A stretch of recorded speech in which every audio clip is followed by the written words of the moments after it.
Serdecznie zapraszam na pierwszą lekcję online Ministerstwa Edukacji i Nauki, lekcję biznesu i zarządzania. Lekcję, którą poprowadził kto?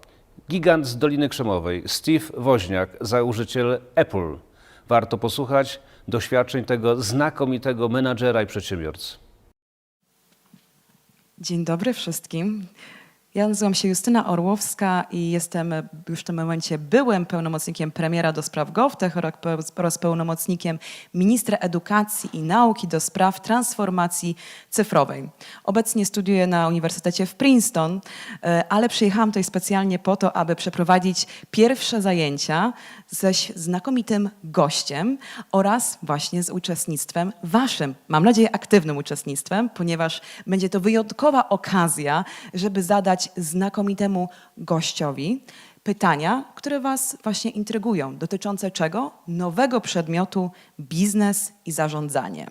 Biznes i zarządzanie od tego roku wszedł właśnie do szkół ponadpodstawowych w Polsce. Jest to przedmiot, na którym właśnie reformą, którego pracowaliśmy ostatnie 1,5 roku tutaj w ministerstwie oraz w Centrum GovTech, po to, aby wynieść go na wyższy poziom, praktyczny poziom. Poziom, który właśnie sprawi, że będziecie po ukończeniu szkoły ponadpodstawowej, czy liceum, czy technikum, mieli, mam nadzieję, chęć do tego, aby założyć biznes, aby być menadżerami, czy być świetnymi uczestnikami i właśnie tych różnych projektów, które wymyślicie albo które ktoś wymyśli z was, bo tak naprawdę każda kompetencja w zespole jest kluczowa i każdy z was ma supermoce. O tych supermocach będzie opowiadał nasz znakomity gość, o którym zaraz właśnie zobaczycie filmik. Podpowiem tylko, że jest to osoba, która doprowadziła do tego, była współzałożycielem bilionowej spółki, którą znacie znakomicie i myślę, że jej produkty nawet są obecne w waszych kieszeniach w tym momencie. Mowa oczywiście o firmie Apple, firmie, której nie trzeba nikomu przedstawiać, a jej współzałożycieli także nie trzeba przedstawiać. Wiemy, jak ma na imię, jak mieli na imię, bo mieli tak samo na imię, nazwiska inne i jedno z tych nazwisk ma polskie korzenie. I właśnie to jest osoba, którą zaraz tutaj zobaczycie, Steve Wozniak. Zapraszam do obejrzenia krótkiego filmu. Oh, Lord. Look who it is. Is that Steve Wozniak? I think it is. The great and powerful Woz. One of the co-founders of Apple Computer. He and Steve Jobs started Yeah, I it. know who he is. I watched Dancing with the Stars. Steve Wozniak, best known as the co-founder of Apple Computer along with Steve Jobs. But it was the Woz alone who built the first personal computer, the Apple I, and later the Apple II, the device that launched the personal computer revolution. I said, hey, Woz, come over and meet Steve. So Steve meets Steve. And this is where it happened.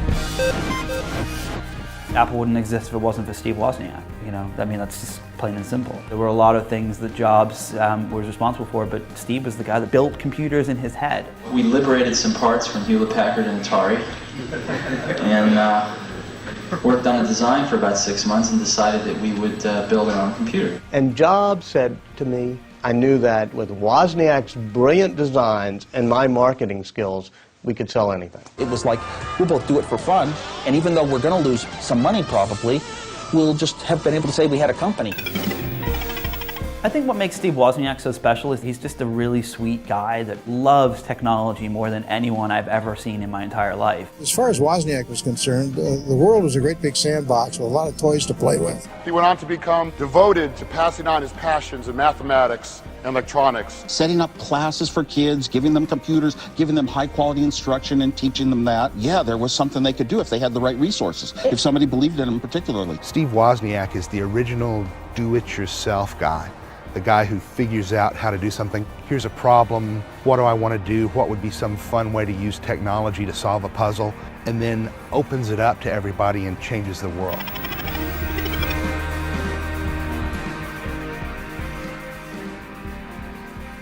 So please welcome Steve Wozniak.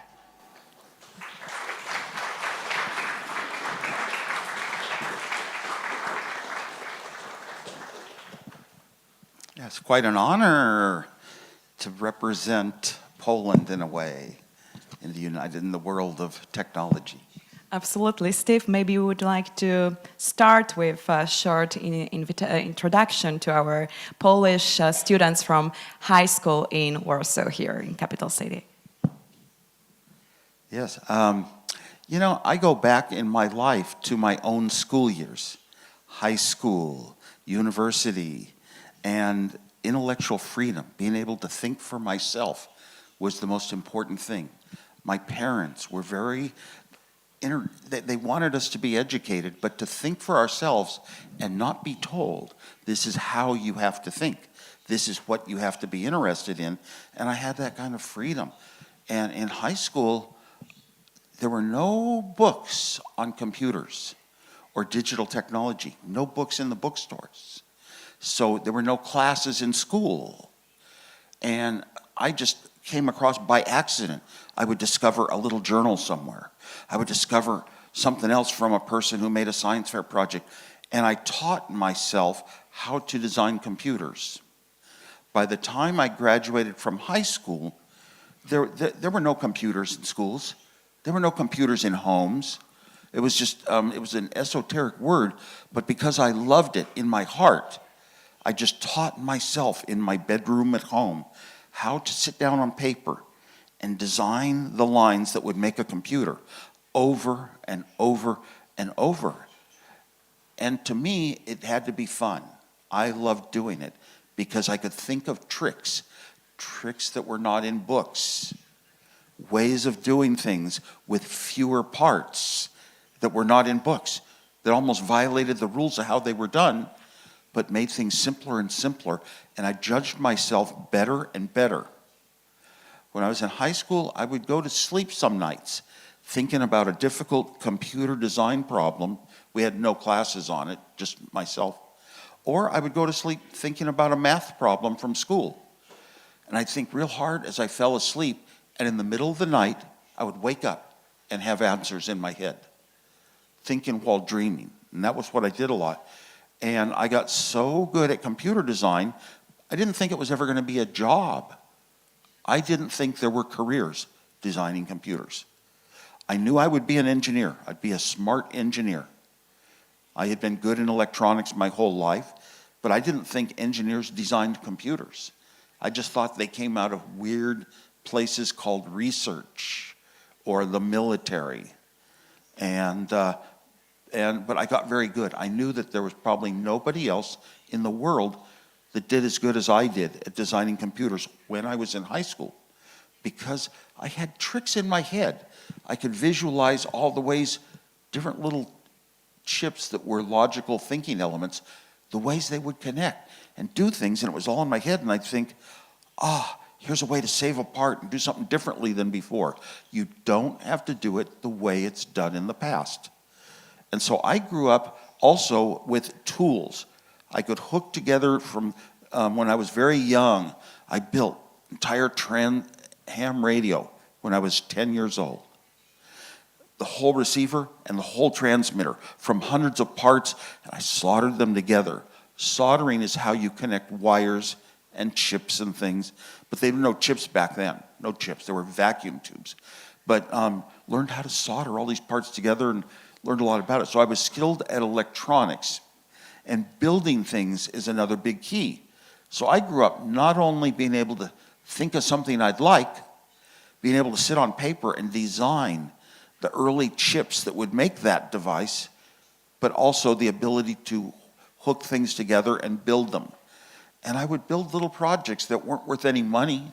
They weren't worth a company. They weren't worth the future as far as I knew. And I would build these things and show them off to friends. They'd say, wow, you built this little device that makes sounds like a police siren. And oh yeah, I was all proud of the stuff I could do. So it was really to show off. I was very shy, and I could never talk to people. I could never socialize in school. I could show off my designs, and people would look at me and talk to me.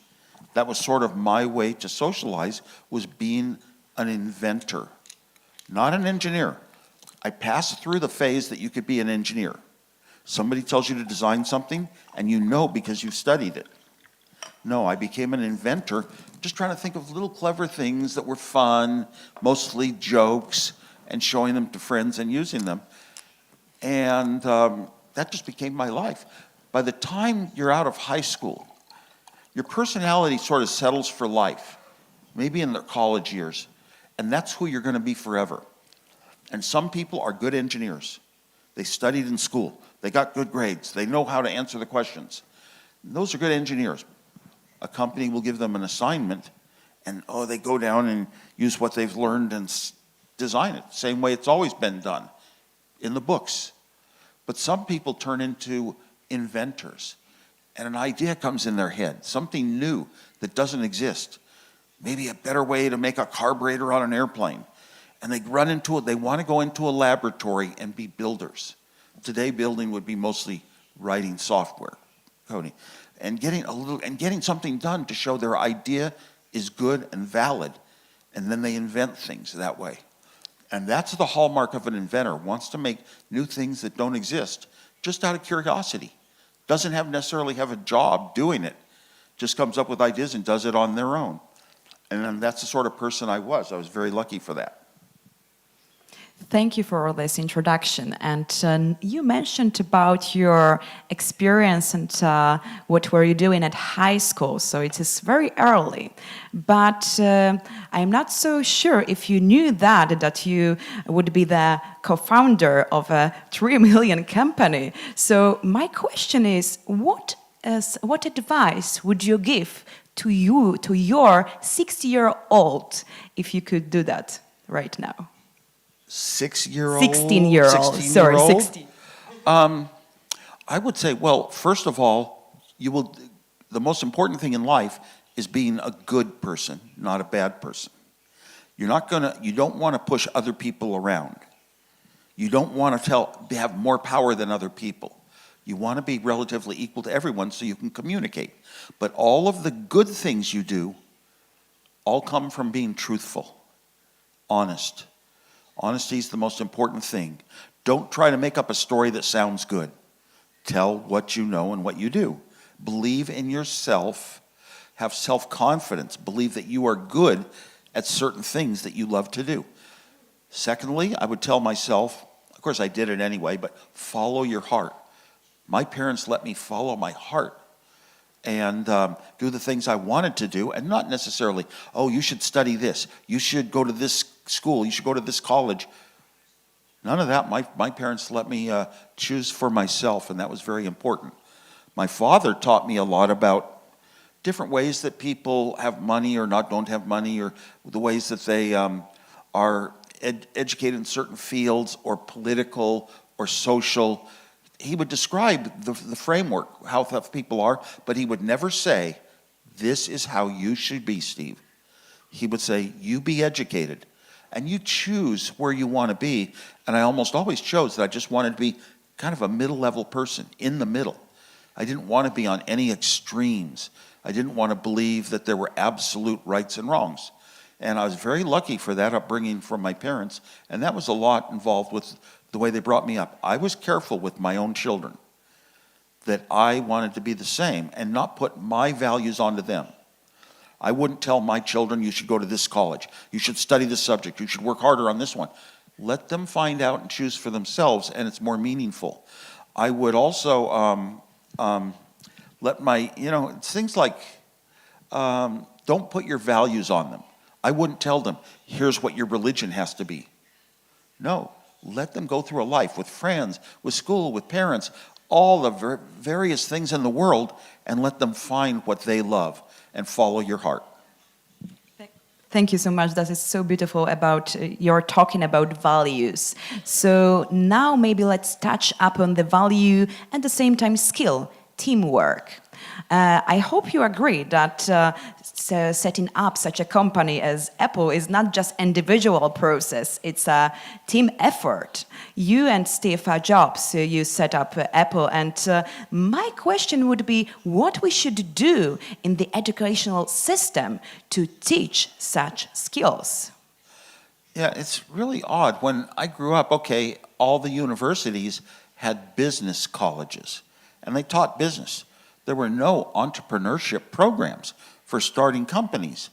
Around the start of personal computers, some devices allowed us to build computers that people could afford, not just the military, not just the huge companies. And this was, so this was a big change possible. And what was the question? So my question is how to teach, how to teach. Teamwork. So now the universities, business schools started entrepreneurship programs because of companies like Apple.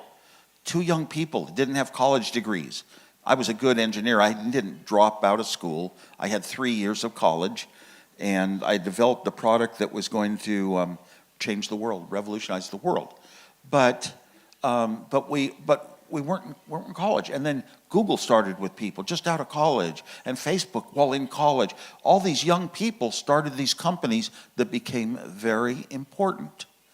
And that was never taught, especially in high school. So the colleges, the universities, started including entrepreneurial programs as a part of business school, learning how to make business decisions, but learning some of the keys to starting your own company if you have a good idea and a desire and you want to do it. What are some of the skills that are needed? What are some of the steps you have to take? If you really want a good idea, find yourself a good book.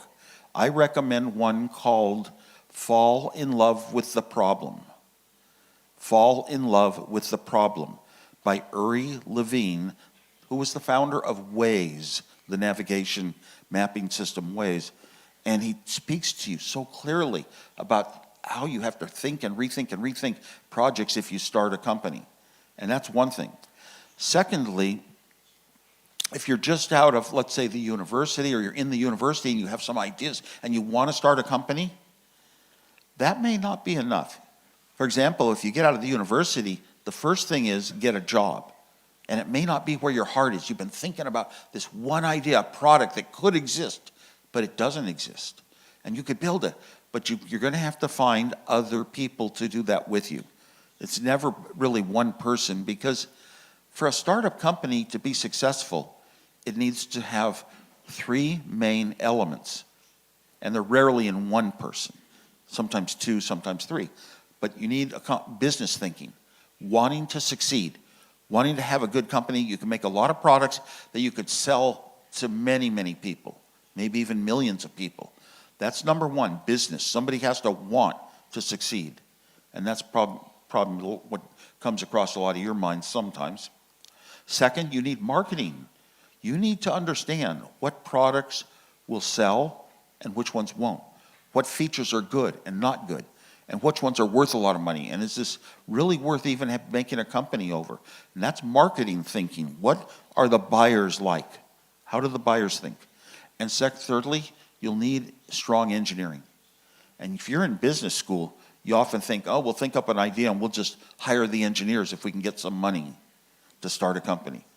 I don't like that idea at all. Engineers are so clever, solving problems, getting programs to work, getting hardware to work, working on it all the time. And they'll come up with other ideas you hadn't thought of to put in your product idea and make it even better.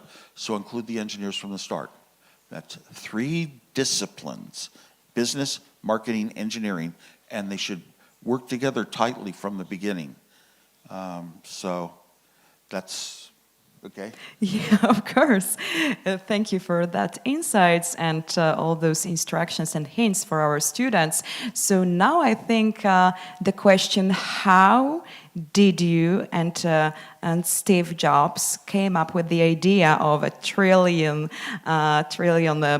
company, million company for you were at high school, you were a student back then, right? So no, it was so early. I was a great engineer designing the hottest products of the time. They were the equivalent. It was at Hewlett-Packard, designing handheld scientific calculators for engineers and scientists. And I was designing the hottest product in the world. And I didn't have a college degree. That's because I was so advanced in my mind. I had also, back in high school, I told my father, back when computers were just monstrosities that cost millions of dollars, I told him, someday I'm going to own a 4K computer 4K bytes of memory was the minimum to have a computer that you could actually have an idea, type in a program, and solve it. And my father said it costs as much as a house. And I was stunned, and I said, well, I'll live in an apartment. I was going to have my own computer for myself, even though only companies and military, people with huge millions of dollars, had computers back then. And I was determined to. And I kept looking and studying and getting better at my designs. And I finally got to the point that I saw the way to build my own computer that was useful and affordable. And a whole bunch of other people were talking about computers are going to come in the home. We had a club. We had Stanford professors, University of California, Berkeley professors talking to us, telling us how life was going to change. People were going to communicate better. People were going to be educated better. And the person who knew computers was going to be important. And they told us that. And I was too shy to ever speak out in our group of about 200 people. So I listened, and it inspired me. And the first day of that club, called the Homebrew Computer Club, the first day I figured out in my head, I saw the formula of how to build this computer. And I'd been building a lot of projects, inventing a lot of projects, getting closer to it. Video games that used the television as an output device.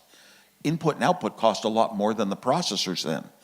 And the way I got into that, I saw Pong in a bowling alley, and it said, television can be an output device, and everybody owns a television. I was also a skilled television engineer. If I hadn't had that skill, I wouldn't have put that together, and I made it digital. I could design a digital device that puts balls and paddles on the screen. I actually designed a game called Breakout for Atari. Breakout, where you hit a ball against bricks, and you break them. I designed it for Atari. Anyway, I worked my way up, and then I had a device I could talk to faraway computers. I could type words on a keyboard. And a faraway computer on what was called the ARPANET. There were 6 computers on the ARPANET. Now we have billions. It's called the internet. But the faraway computer could talk, and I designed the digital equipment that would put letters, words on my TV set. Wasn't easy. You had to unscrew the back of a TV set, probe around with electronic equipment, figure out how the video signals, where they went. But I was a TV engineer, so I did that. And so I was already partway there. It's just that I had to take the little brain chip called a microprocessor and the right kind of memory chip that was affordable, which nobody else was trying to do to build these little inexpensive computers. And really, the computer they were trying to build was one that I, just after high school, had designed and built myself. And I got the parts given to me to build it. Little computer, you know, with big old front panel, switches and lights for ones and zeros. Geeky, not for humans. And I built that device 5 years before. So now as 5 years past it, I'm building a computer. You type on a keyboard, and you see the output on a video screen. Every computer before this one, every computer before it had a big front panel of switches and lights. Every computer after this one, it was my own computer. I was showing it off at the Homebrew Computer Club. Steve Jobs didn't know it existed. He wasn't even around. And I was showing it off. I gave away my designs to everybody in the club. I said, you can build your own. I even helped people solder the wires together and build this computer for themselves. I wanted to start the revolution. And then Steve Jobs came into town one day. And there's a movie out there with Ashton Kutcher, and Steve Jobs finds me in a basement with a computer and takes me to the club. Don't believe it. That Steve had never been to the club. He didn't know my computer existed. I had been to every meeting of the club since it started. I was famous there. I was changing the world. So I took him to the club and showed him the excitement, and he said, we should start a company. Funny thing is, he was coming into town about once a year, and he'd see the latest thing I'd invented, and he would somehow find a way to get money for it. He had zero money. That was his drive. He had to always find a way to get money, and he would share it with me. So anyway, he said, start a company. And we'd sort of been a company for ages. By this point in time, I had the computer that would change the world. Why? There's a lot of logical thinking involved here. Why would people want a computer in their home? Computers back then, the only thing they did, they were in big, huge companies calculating sales figures and inventory and hiring and all that. Why would anyone do that in their home? People wanted games. Computer could play some really dumb games that type words of text and you answered. But my computer, the Apple II, which I had built all myself, all the hardware, all the software, all the accessories, everything, did it all myself alone, became the Apple II computer. It was the first time ever arcade games. Anyone in here play arcade games? Everyone plays arcade games. So it was the first time ever Atari was trying to start the industry of arcade games. But their games would be 100 chips, 1,000 wires, and a skilled engineer hooking them together for a year to make a new game. My Apple II computer was the first time arcade games were color, not just black and white games. And it was the first time they were software. A 9-year-old kid in a simple language called BASIC could make dots of color move on a screen and could write a program for a new good game in one night, one day, instead of an engineer taking a year to make a new game. This was a revolution in gaming, and we were just 5 years ahead of the rest of the industry. It's why our first logo was 6 colors. We were bringing color to the world. And so at first I said to Steve Jobs, I said, I have loyalty. I have loyalty to my friends. I don't desert them when they're in need. I work at Hewlett-Packard. I'm designing products at Hewlett-Packard as an engineer, and I love this company. I'm going to be an engineer for the rest of my life at Hewlett-Packard. I'm never going to try to move up the org chart of business, because to me, high levels of business running companies is political, and I would never be in politics. No politics. I even would never vote. From when I was 18 years old, I told myself why. And it was largely inspired by the Vietnam War. But so then I would never start a company and lose my job at Hewlett-Packard, where I was going to be an engineer for life, building equipment that engineers used. And so I pleaded with my company, Hewlett-Packard, to build the personal computer. I told them how it would be built, how much it would cost, how you would use it, how you would connect it to your TV. And they turned me down for the first of 5 times.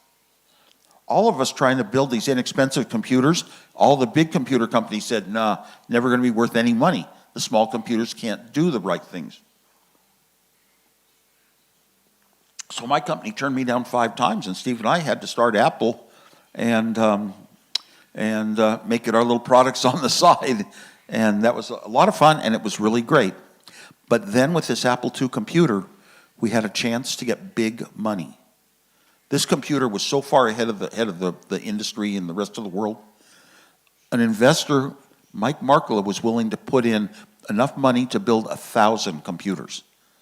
It was a huge number back then. It was unheard of. And he was willing to do it, but he said I had to leave Hewlett-Packard. And I had to decide on a certain day. And I went to the decision with Mike Markkula, our investor, and he was a third equal partner. He's not famous like me and Steve Jobs, but he should be. He's the guy that made Apple. And then Steve and I said, no, I'm not going to take the big money, not going to start Apple. I will not leave Hewlett-Packard. I love the company. I love who I'm with. It's a loyalty.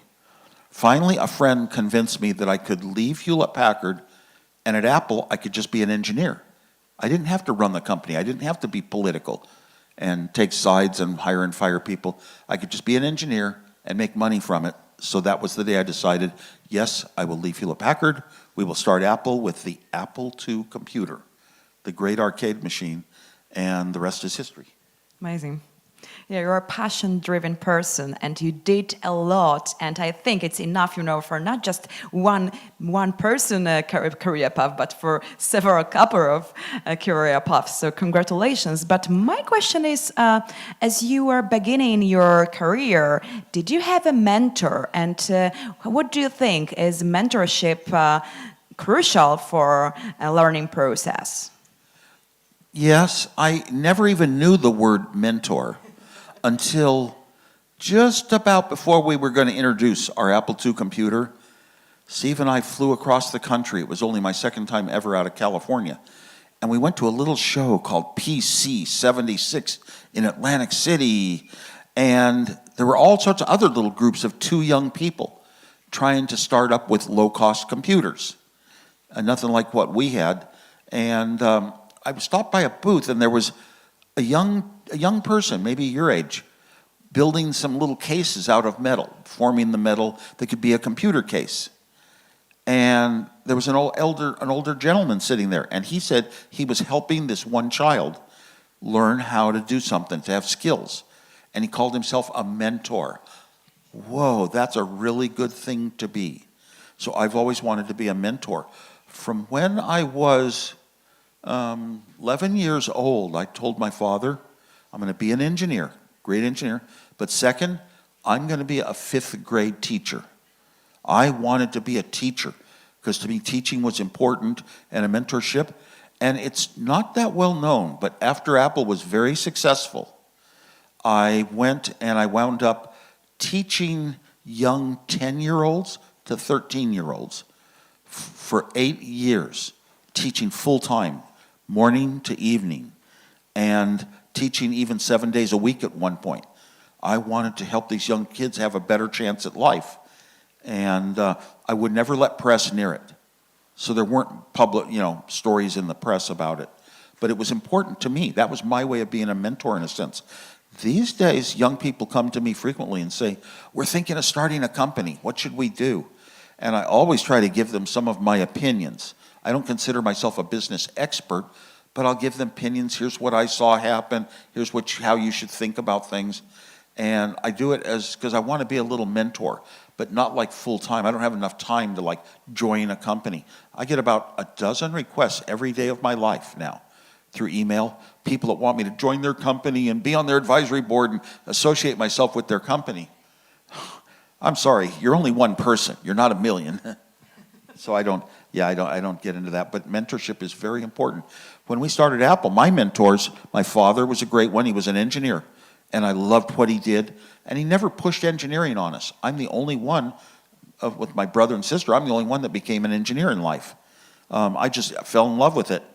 And my father would also teach me about values in life, as I explained. Later on, I had a great mentor, the investor in our company, Apple, Mike Markula, Finnish name. And he invested in Steve and I, but he was the adult in the room. Steve and I were young like yourselves, and we just wanted to have a business, and we had a great product that would turn the world over. But Mike Markula knew business, and he knew marketing. And he said, here's how you start a company. Here are the people you hire. Here's what your jobs are. Here's what everybody is supposed to be doing. And you should hire very professional people, not just young kids that don't really know it. And he was the one who made Apple in the early days. And Steve Jobs learned a lot of marketing principles from him and became an expert at marketing.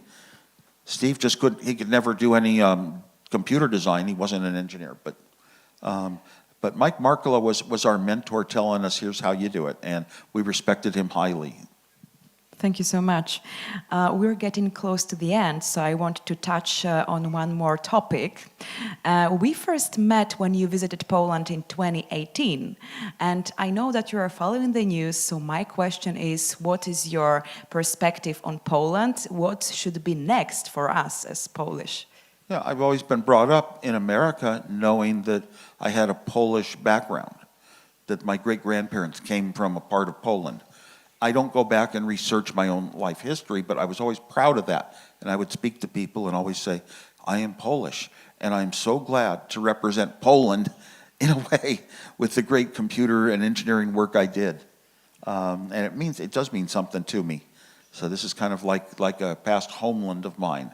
You can think of 200 countries in the world, and are there any I'm closer to? No, except the United States where I grew up. Yes, and also relating to Polish diaspora, what do you think? What is the superpower of Polish diaspora? We say that there are 60 million of Poles, because 38 in Poland, but more than 20 around the world. So what is your point on that? Wow, I didn't actually know that till now. I knew about the Armenian diaspora, run into Armenians everywhere. And then I was told the other day that the largest city in Poland is Warsaw, and the next largest is Krakow, and the third largest is Chicago. So, and I remember once being in Chicago, and I'd sort of heard that that's where all the Wozniaks of the United States had come from, that area. So I looked in a phone book. Long ago, we had phone books, and under the W's, the Wozniaks were a whole column in the phone book. It was a very unknown name otherwise throughout the U.S. So I became aware that there was a large centers of Polish people in certain places. I don't count the numbers, but it's good to hear. Yeah, the that's diaspora right. is, yeah, It's very Polish big. people, well, like myself, bring back some of the heritage. Right, right. So it's like so inspiring to hear from one of those, you know, from the 60 million from you, this inspireful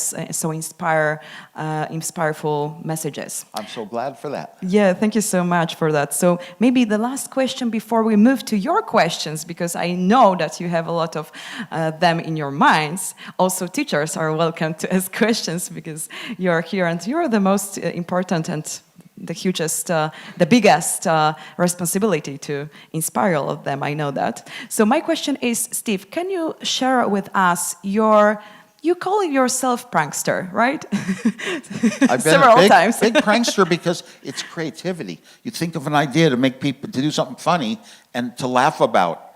And any joke, if you make up a joke, it's creativity. It came out of nothing but your brain. Right, so share with us your favorite one you did in your life. Oh, I've done so many hundreds, and I still do them to this day, all the time. So it's impossible to really pick one, but I'll share one. My first year of college, since I was a ham radio operator, and I had learned all about transmitters, I built a tiny little handheld transmitter that when I turned it on in our college dorm, it would blacken every TV screen. It would black them out. It would blank them out. It would jam the TVs. And back in those days, we only had one color TV on the campus to watch TV. One color. It was in the basement of a girl's dorm. And so I went over there and said, I wonder how it's going to work. I turned on my jammer, and it didn't blacken the screen. It fuzzed it up. The picture got fuzzy. And then a friend of mine, without any planning, hit the TV with his fist. So I made it go good. And then every few minutes, I would jam it, and he'd hit it harder and harder until the TV worked. And for weeks, they would put a person in a chair next to that color TV, and it was their job to fix it when it went bad. And so I'd get them banging on it. They would adjust. There were dials on the old TVs in those days. They would adjust the dials. I'd make it go good, and they'd pull their hand away. I'd make it go bad. And they'd put their hand back on the TV, and I started playing with their bodies. One time I got them to stand up on a chair, holding the antenna in the air to make the TV work. And another time I got one guy to put his hand on the middle of the TV, and he was standing up and his foot was up on a chair. If he put his foot down, the TV went bad. If he pulled his hand away from the middle of the TV, it went bad. So they watched the last half of a Mission Impossible with a hand in the middle of the TV. And if you ever get my book, I Was, you'll read some of these pranks. But that one was really good because I never got caught. Nobody knew somebody might be playing with us. They just thought technology was going bad. Now in this digital age, it always does. All right. Thank you so much for sharing that with us. Okay, so now it's your turn. Your questions. So I'm going to start. Perhaps it's going to help them out. I'm a teacher, so it's really honored to participate in this one today because I'm teaching about you on the English lessons. You are one of the ones like Fryderyk Chopin and Maria Skłodowska-Curie, just to let you know. And I always wonder, because you talk about your dreams, when you was dreaming and how did you dream to discover any particular things. And I'm dreaming in colors, tastes, and, sounds. And I'm just wondering, how are you dreaming? Are you dreaming in the numbers, in squares? How are you dreaming? Okay. I dreamt for a long periods of my life. Once in a while, I do it now. And I'm just dreaming like in just pictures of connections of things, ideas, almost never in colors.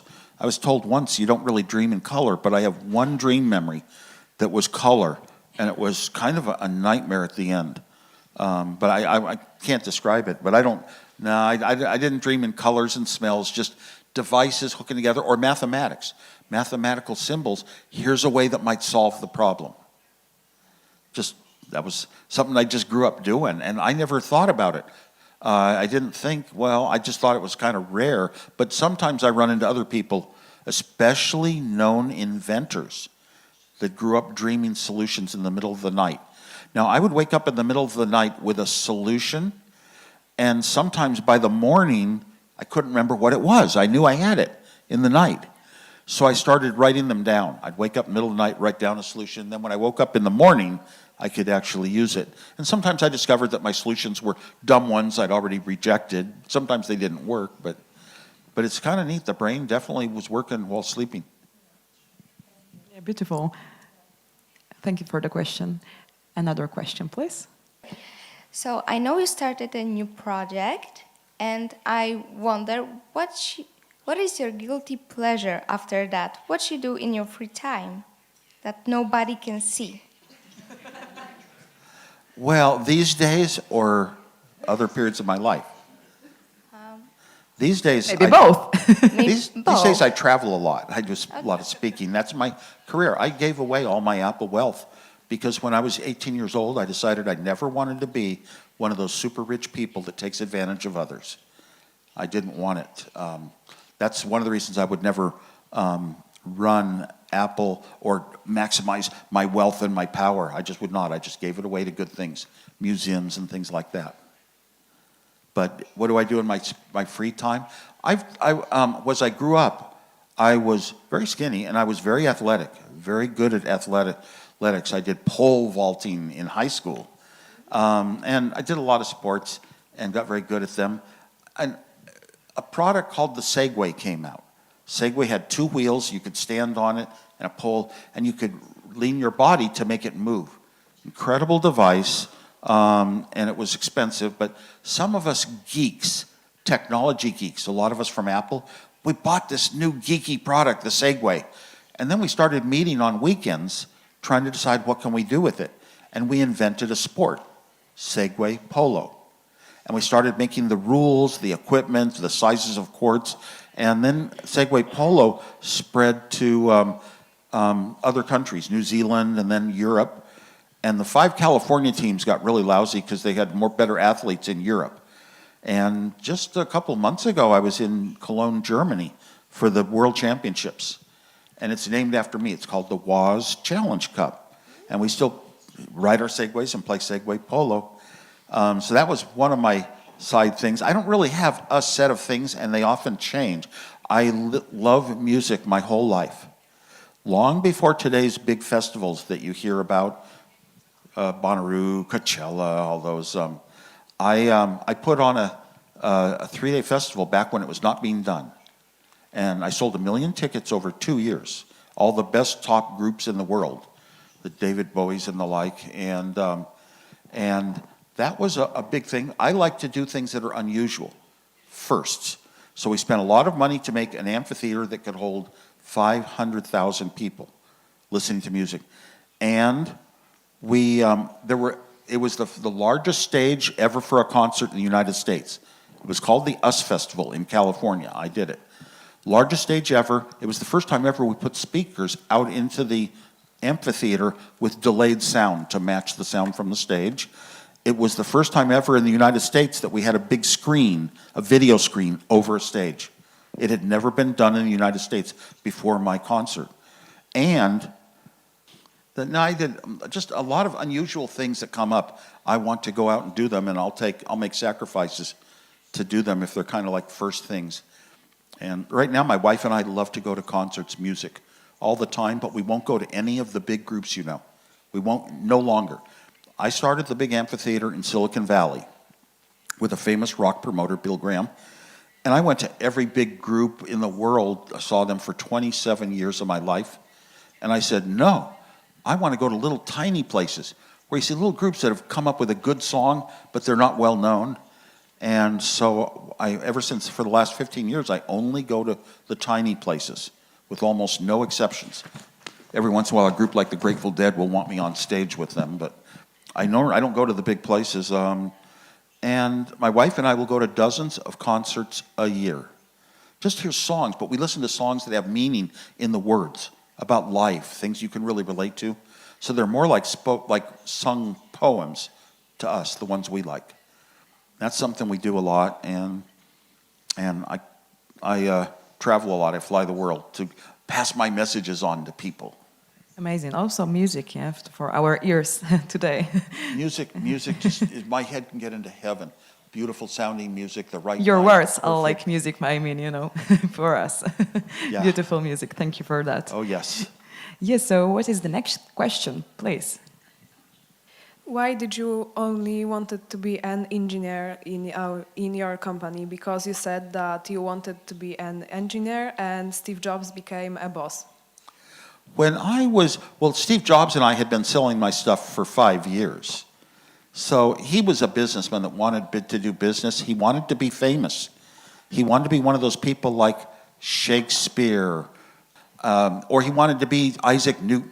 He wanted to be known for the world, but he didn't. We went to the same high school in different years, and he didn't have the teachers I had. And I had all the high-level classes. So he didn't have academic background.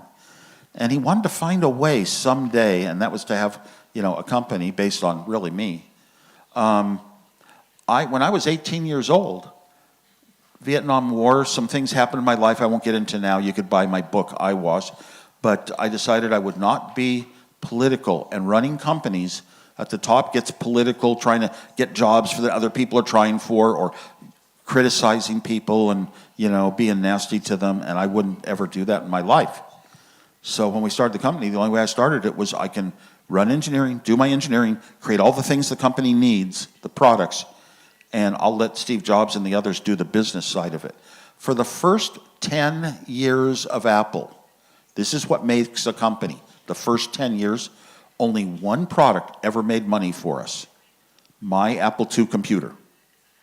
All the computers that Steve Jobs kept trying to create, he wasn't a computer engineer. They all failed for marketing reasons and technical reasons, and they all failed hard. Even the Macintosh failed really hard. So for the first 10 years, only one product made money. We started the company with a great product that came from engineering. And so that's all I ever wanted to be in my life. I only one time ever had one technician even working for me, reporting to me. I'm just like the sole inventor. If I come up with an idea, I can go to work and create it. I did a lot of things for that Apple II computer. A lot of favorite projects, making it work in the European television system of the old days, and making it work Arabic from right to left and all that. A lot of favorite projects I had that really made that computer great. I did all the hardware, all the software, and I did an unusual thing. You write a program. Any of you write programs? You type them into a computer and see if it works. You get an output. Okay. I couldn't afford a terminal that would call a computer and type my programs in. So I wrote the programs it was in computer language, not in any other language. It was the processor language. And I'd write it on a piece of paper, and then I would figure out what ones and zeros it had to be equal to. And I'd write the ones and zeros down, and then I would type the ones and zeros in and get it working. The entire 8 KB of code, maybe 150 pages of program, never got typed into a computer for the entire Apple II, and there was never a bug in it. When you do something yourself and you don't trust others, you can make things that are almost perfect. So anyway, I was an engineer from my youth because I was good at math in 3rd grade. It's like 9 years old. I was good at math, and I said, oh my gosh, the teacher said I'm smarter than the girls. I'm a math person. And I took the math with my electronics, discovering these little electronic parts you could hook together and make devices that did little things. I just got good at it. I just wanted to. There was no courses, no classes, no reason, no expectation that it would be ever worth money, except I knew I'd be an engineer. I just didn't think they had the computer design or whatever is something you ever had a job. So accidents, and Steve Jobs definitely wanted to be important, and he had to be up with the people running the companies, making the decisions, what we'll do, what we won't. Just never had any success for 10 years. Steve Jobs did, yeah. Thank you so much. We have time for just one more question, so please. I have 2 questions. First question, what's your favorite Apple product? Yes. Apple product? I have a few favorites throughout the years. The Apple II changed the world. I did that. But I also like the watch very much. It does so much of what the computer does. I go between my watch and a computer, and I really don't use the phone. I don't text and all that, only for photos. Okay. There was a product we had once called the Cube. It was kind of a cubish computer with a hole up the middle, and the heat would go up the hole like a chimney. It had no fan to cool it, but it ran fast processors. And that was my home computer, and I just loved that Cube so much. Almost nobody's ever heard of the Cube. It's not that well known, but I love the engineering of it, and the mixed with the design and the looks and all that. This was the second question. Oh, yeah, try. What was your reaction when you get known that your company breaks $3 trillion value? Yeah, I'm kind of proud of how it's run today from a business perspective, but it's not really based on products. Yes, the iPhones are all great, and maybe they're #1 in the world by a little amount.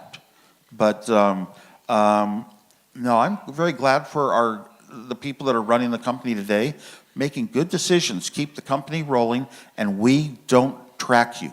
We don't take your data and sell it to advertisers. I'm so proud of Apple for that. And I'm also proud of Apple for another thing that isn't really $3 trillion, diversity. First of all, Silicon Valley is the most diverse place in the United States. Different types of people. Why? Turns out that of all the hundreds of counties in the United States, Silicon Valley, Santa Clara County is one of 10 counties where more people speak non-English at home, more than half the people. And that's because they've come all over the world to participate in the computer industry and all that. So we just have all different people around us, and everyone's a person. You don't ever look at them and say, oh, you're a different color, you're a different ethnicity. It's just so used to it. And Apple makes that point of that in our employees and in our customers. And we're also the first company of all the big tech companies in Silicon Valley. We're the only one that says equal pay for women for the same job. Only one. Those kind of steps are very important. So I believe very much in Apple's current management. Doesn't mean that I think everything Apple does is good or the way I would want it. You know, I'm truthful, so I'll speak out anytime. But I'm also the only person in the world that got a paycheck from Apple every week since we started the company. I never left. It's another form of loyalty. Yeah, so that was tricky, 2 questions. Okay, thank you so much. And now, please let me convey you a tribute from our Minister of Education and Science.